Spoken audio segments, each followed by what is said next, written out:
Bonjour à tous et bienvenue sur la chaîne de labo3d.ca. Aujourd'hui, c'est notre toute première vidéo, puis comme sujet, on va vous parler des divers matériaux imprimables. Mais tout d'abord, on va se présenter. Moi, c'est Jean-Philippe Roux, puis pourquoi j'ai un univers de l'impression 3D? C'est tout ce que tu imagines, tu peux le faire exactement tout de suite à moindre coût. Nicolas, pourquoi tu aimes l'univers de l'impression 3D? Effectivement, moi c'est Nicolas. En fait, c'est pour la même raison que j'aime ça. Moi, j'ai un bagage en animation et modélisation 3D, mais plus artistique. Puis ce qui m'a attiré vers l'impression 3D, c'est que je peux réaliser en réel ce que j'ai imaginé sur l'ordinateur. Notre passion commune vient du temps. En fait, on travaille dans la même entreprise et on a acheté un imprimante 3D pour faire divers objets qui étaient utiles à l'entreprise. Puis de là, on a développé notre passion et on a créé labo3d.ca pour aider les gens. Effectivement. Au travail d'ailleurs, on a réussi après un an de travail de recherche à faire acheter une deuxième imprimante 3D parce que nos besoins étaient grandissants, on avait besoin de plus de surface d'impression, de plus de capacité, plus de rapidité et de qualité. Sans plus tarder, on va voir les différents matériaux avec lesquels on peut imprimer. On va vous les présenter en détail, mais je vous invite à la fin de la vidéo que si vous avez des commentaires ou des questions, de les inscrire en bas de la page de notre vidéo. Et vous pouvez aussi aller sur la chaîne Facebook qui porte exactement le même nom. Effectivement.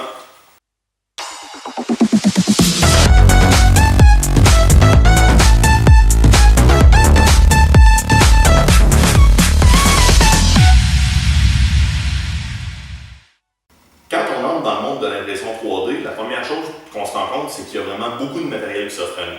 Il y en a qui se partagent des propriétés communes, mais chaque matériel a ses propres propriétés ainsi que ses forces et ses faiblesses. Effectivement, le choix des matériels que vous allez prendre pour faire vos impressions va dépendre surtout de l'environnement ou de l'utilisation de vos pièces. Oui, donc sans plus attendre, on va vous présenter la liste des matériaux que vous allez voir aujourd'hui.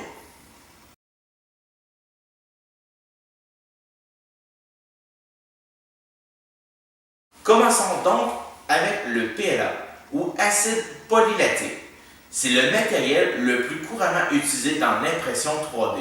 Depuis, il est offert dans des dizaines de couleurs. Il est fabriqué à partir de matières renouvelables comme de l'amidon de maïs.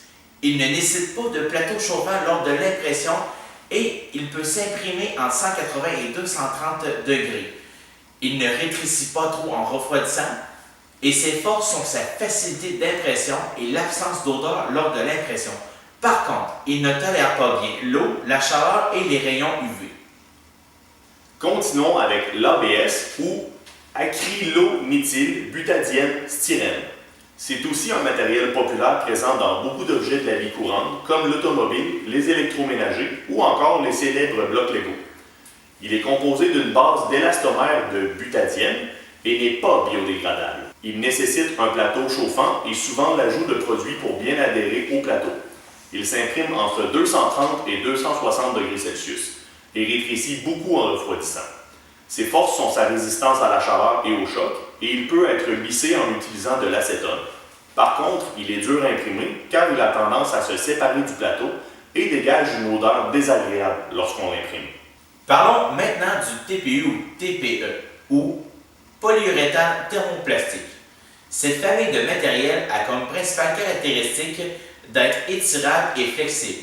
Et il est utilisé dans beaucoup de produits de la vie courante comme des protecteurs de téléphone cellulaire ou des pneus de jouets pour enfants. Pour l'imprimer, vous aurez besoin d'ajouts sur la surface d'impression pour permettre au filament de bien coller et il s'imprime entre 220 et 250 degrés. Et il faut noter que ce type de filament requiert un extrudeur en mode direct et un ventilateur de refroidissement. Nous avons ensuite le PET ou polytéréphtalate d'éthylène. C'est le matériel qu'on retrouve dans la plupart des bouteilles de plastique jetables. Il est idéal pour tout objet qui sera en contact avec des aliments car il est approuvé Food Safe dans sa version naturelle transparente.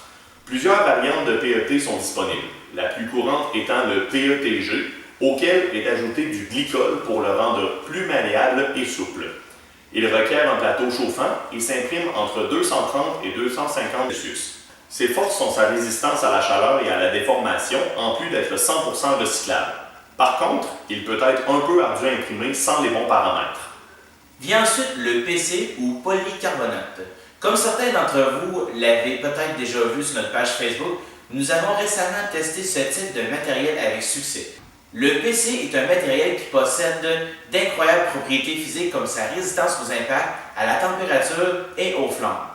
Il est aussi flexible sans casser lorsqu'il est bien imprimé. Par contre, ses qualités sont contrecarrées par ses nombreux défauts. Il doit, entre autres, être imprimé à de très hautes températures entre 260 et 310 degrés Celsius et très sujet au gauchissement ou warping en anglais.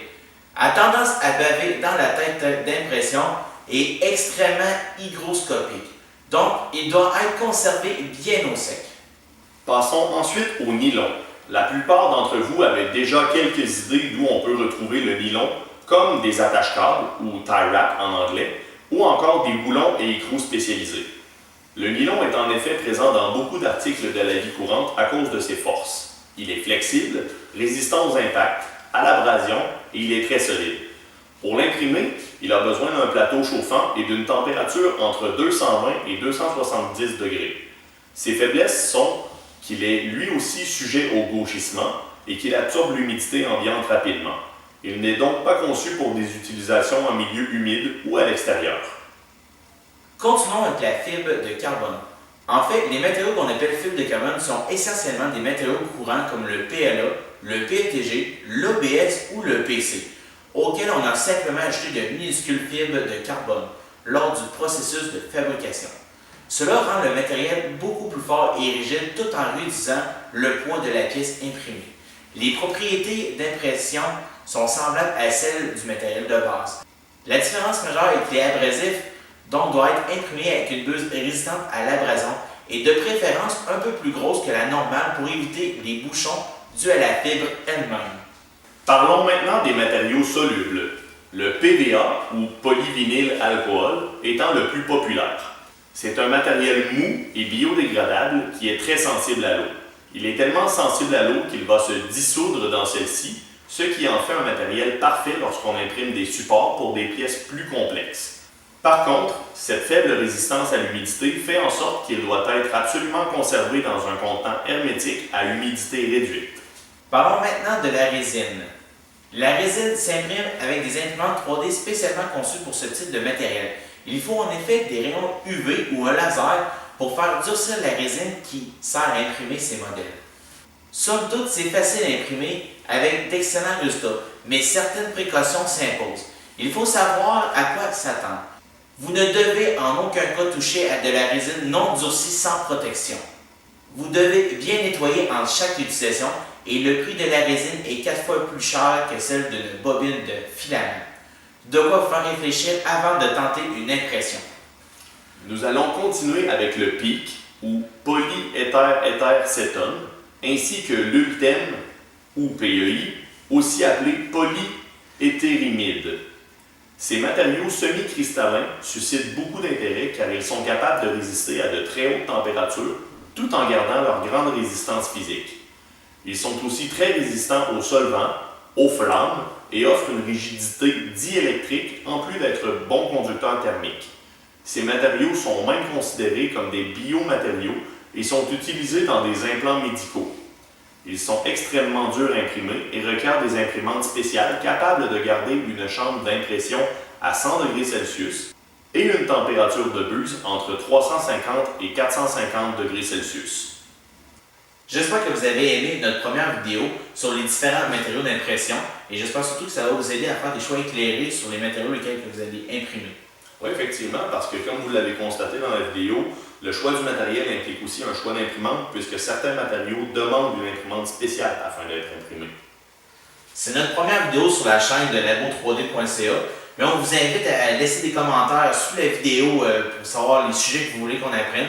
On va essayer de sortir des vidéos régulières, mais on vous invite à vous abonner à notre chaîne YouTube et à vous abonner à notre page Facebook labo3d.ca pour suivre les différentes évolutions de l'entreprise ou ce qu'on réalise, parce que oui, on fait beaucoup d'impressions pour d'autres personnes. Effectivement, la page Facebook a plein d'exemples d'impression 3D personnelles et pour des clients aussi. Donc, si vous êtes intéressé même à avoir un objet 3D imprimé pour vous, venez nous voir sur notre page Facebook, ça va nous faire plaisir de répondre à vos questions. Labo3d.ca, c'est pas simplement un service d'impression, c'est un service d'aide. Il nous fera plaisir de répondre à des questions pour vous. Effectivement, assistance technique, démonstration et conseils, c'est aussi ça Labo3D. Donc, encore une fois, Merci et à la prochaine. On n'oublie pas, on s'abonne.